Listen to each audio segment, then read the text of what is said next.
when I did Wave Rover 1, you know, the Contessa 26, and I spent about a year fixing it up in my yard. And I built the Mark III, you know, based on some experiences that I picked up over the last 30 years. And I didn't know if it would work or not.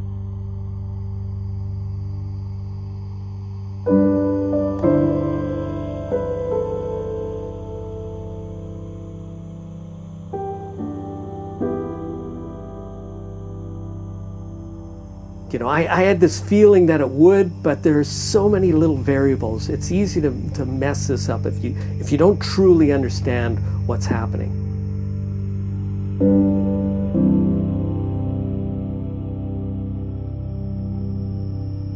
So I leave Summerside and I'm heading to Port Hawkesbury, which is, it took us, I think, 42 or 44 hours to do that. And I have Darren Bolger on board. Now, Darren Bolger is a neighbor of mine. He's a barber, but you know, he lives about 2 miles away from me. Great guy.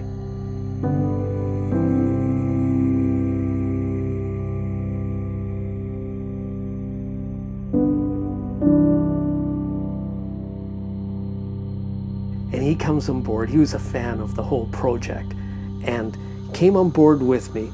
And I thought, this is marvelous. You stay on the tiller. I'll mess around with this steering gear and see if I can get it to work.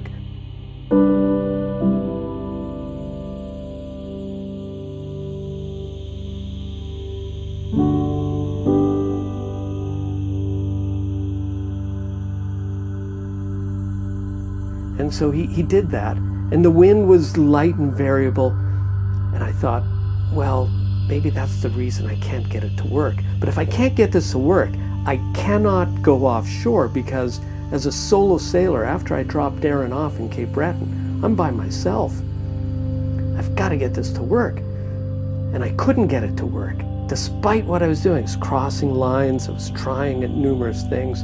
And to this day, I still don't know what I was doing wrong.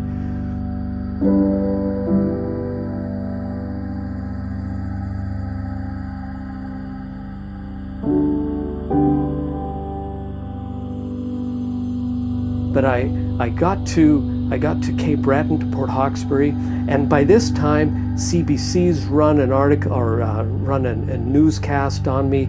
The local radio station in Port Hawkesbury has sent their person down and you know, interviewed me. I have a lot of pressure on me now, and I'm not telling anybody at this point.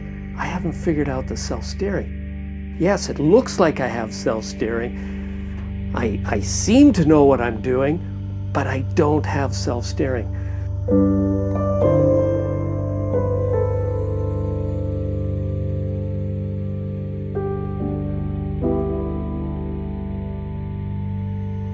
So I cast off, and I let my wife know that if I can't get it to operate properly, by the time I get through the big bay just before the ocean, Shettibucto Bay, if I can't get it to operate properly, I'll turn around and come back.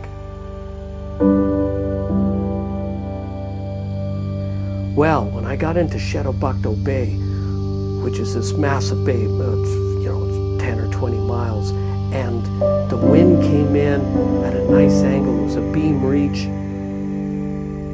I set it up. Wow, started working. It was unbelievable.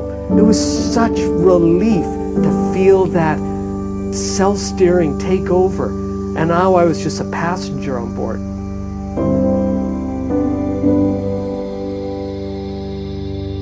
I still within cell phone range. I called everybody. I was so happy. I called my wife, I called my parents, I called friends, you know. I said, you never guess what I'm doing. I'm outward bound, you know. I probably only have 5 or 10 more minutes of cell phone range, and then I'll be on the open ocean. And that was the beginning of truly understanding trim tab self-steering.